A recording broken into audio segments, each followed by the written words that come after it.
সবাইকে ঈদ মোবারক। মানে আনন্দ, ঈদ মানে খুশি। আর আমি শুরু করে দিয়েছি রান্নার প্রস্তুতি। এখনই দেখেন আমি পাটায় মশলা বাটা শুরু করে দিয়েছি। গরুর গোশ রান্না করব, ইলিশ মাছ বেগুন ভাজবো।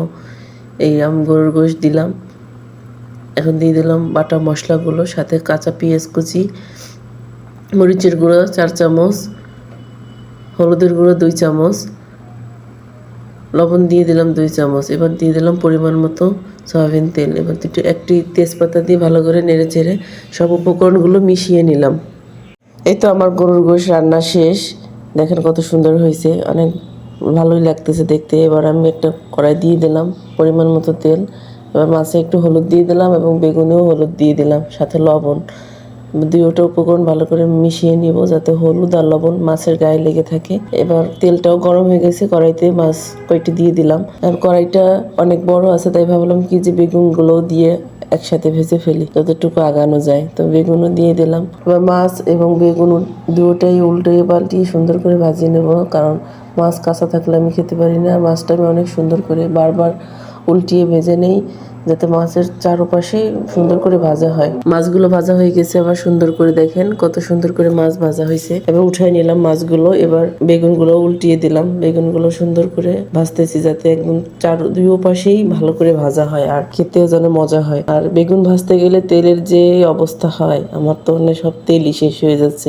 এবার পেঁয়াজ কুচি আর মরিচ দিয়ে একটু ভালো করে ভেজে নিব, এটার সাথে দিয়ে দেবো, কারণ আমি আর বেশি কিছু রান্না করবো না, আমার রান্না শেষ। এবার চলে গেলাম আমি আর আমার বাবা ফ্রিজের কাছে। ফ্রিজ থেকে একটি 7 আপ আর একটা ড্রিঙ্কও বের করলাম। এবার আমি খাবারগুলো সার্ভ করতেছি। এই যে পোলাও রান্না করলাম, এই রান্না হলো গরুর গোশ, এই যে ইলিশ এবং বেগুন ভাজা, সাথে সালাদ, লেবু আর 7 আপ। আমার রান্নাগুলো কেমন হয়েছে সবাই কমেন্টে জানাবেন। আজকে ঈদ উপলক্ষে আমার এইটুকুই রান্না ছিল, বেশি কিছু রান্না করিনি, কারণ 2জন মানুষ, বেশি খেতে পারি না, তাই সামান্য কিছু আয়োজন করছি। রান্নাগুলো কেমন হয়েছে সবাই কমেন্ট করে জানাবেন। এবার প্লেটটি সাজাবো, কিছু পোলাও দিয়ে দিলাম, ইলিশ মাছ একটি, আর 1 পিস বেগুন, আর একটা শুকনা মরিচ দিয়ে দিলাম। এবার দিয়ে দেবো গরুর গোশ। রান্না করার পর যদি কেউ বলে যে রান্নাটা ভালো হয়েছে, তাহলে আমি মনে করি আমরা যারা রান্না করি তাদের মনটা অনেক শান্তি লাগে। এবার কিছু সালাদ দিয়ে দেই, শসা, সাথে পেঁয়াজ আর হচ্ছে টমেটো। তো এই তো আমার প্লেটটা সুন্দর করে সাজানো হয়ে গেছে। এবার সে খেয়ে কি বলে দেখি, তাকে এবার খেতে দিলাম, সে খাচ্ছে। কেমন হয়েছে? কেমন হয়েছে জিজ্ঞেস করলাম, সে বলতেছে ভালোই হয়েছে।